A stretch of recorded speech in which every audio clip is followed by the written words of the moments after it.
neat place. If you ever get to Marquette, Michigan, definitely stop in there for a Guinness or beef stew. We're back in the kitchen now with Virginia Haslett from the Wisconsin Beef Council. Right. And we're making corned beef because that's a tradition in my family. And Well, a lot you know of how people- it is. St. Patrick's Day belongs to the beef. Come on. It's not over in Ireland they laugh at us because that's not it's really more of an American tradition, but Well, I it gotta is. have it.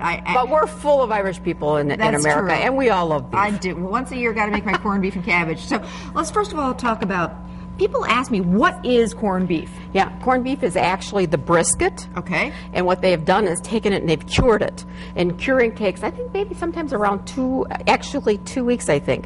But you soak it in, it's a brine, and it's got vinegar in it and spices, pickling spices and things. So you don't need to do it. It's all done for you. It's all done for you just when you pick it up buy at it. the Right? grocery I mean, you store. can do it yourself. There's some recipes around. I don't know if there's anything on our website about that, but we could find out for you. I'm too busy to do that. But two yeah. different cuts when you go to the grocery store, and Right. I'm always confused as to what type to buy. Yes, right. Well, both the flat cut and the point cut Okay. belong to the same brisket. It's a Okay. big piece, Okay. okay?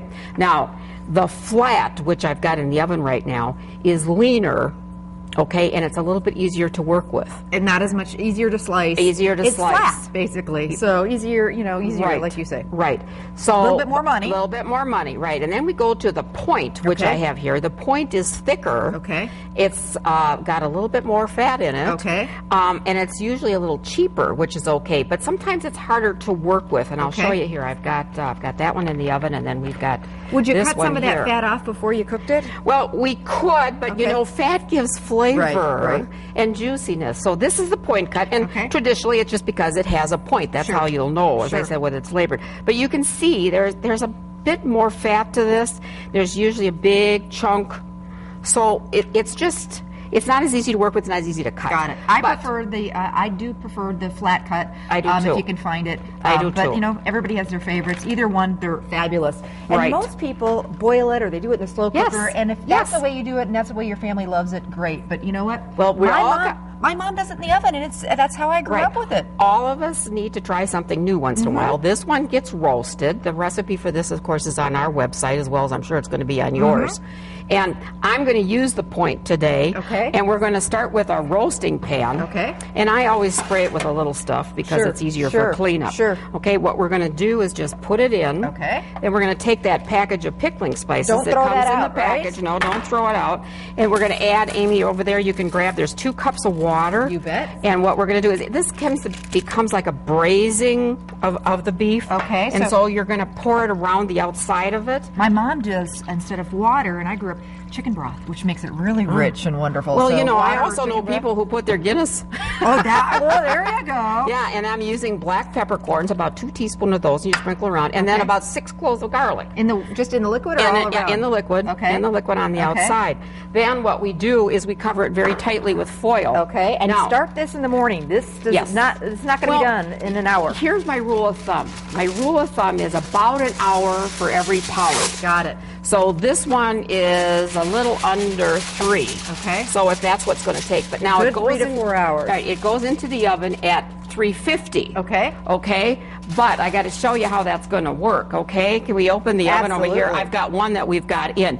You want to divide the oven into thirds when Okay. you do this. Okay. So the top third then is where the meat goes. Okay. And then of course on the bottom third you're going to roast your vegetables. Okay. Which is really kind of fun. Yum. And you don't put those in when you put the beef in. We're going to put No. those in later. About an hour All right. before so it's here's done. our corned beef. So Let's here's talk our about the corned beef. vegetables, because some people put the cabbage and everything all in one pot. And like I say, if that's your tradition, great. But try Right. something new. Because Right. This is Right. a lot of flavor. It really does. Right. Look at You this can corned uncover beef. him. Oh, look at that juice. Ooh. Now the deal is here.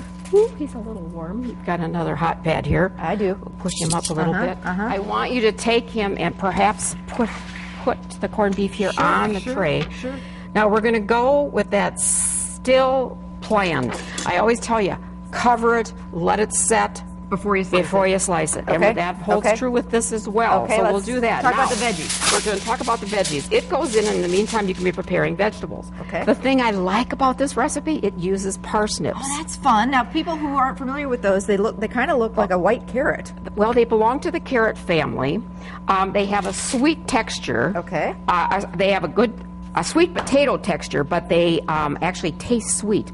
Now, I think it's an old vegetable that's coming back because I'm seeing more and more of them in the store. Everything's coming back. Everything. Oh, yeah. Well, my mom used to make these by slicing them very thin, putting them in butter in a frying pan. Ooh. And then at the end, she'd dribble a brown sugar. Ooh. They were wonderful. Now, just a hint when you're using these, when you get them, they've got kind of like a skin, like carrots do, or some of them are waxed, and you need to be sure that you peel that it. off. Don't peel to a head. It's like a potato. It'll turn black. And I see that you're leaving it pretty chunky. You know, we're going to roast them pretty chunky. Right, and we're going to throw them all here in this. Yep. All on a cookie sheet. Savoy cabbage. We're going to throw it all on the cookie sheet. Instead of your regular cabbage, you're using a Savoy. Could you use the regular? Sweet. You could. Okay. You could. Oops, I got you. You know what?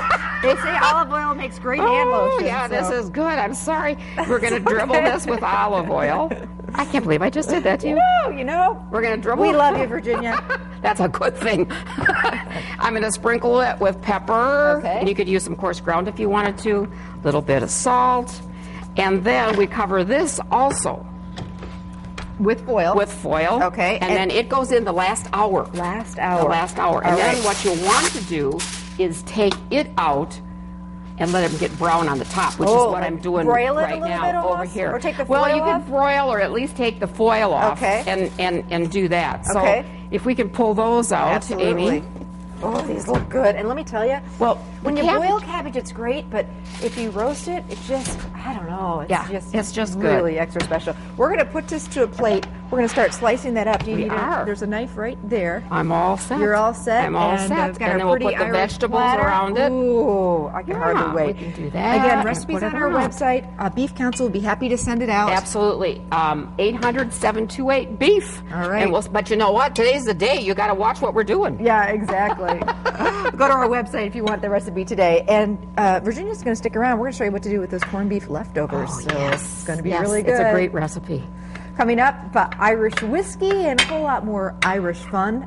Stick with us.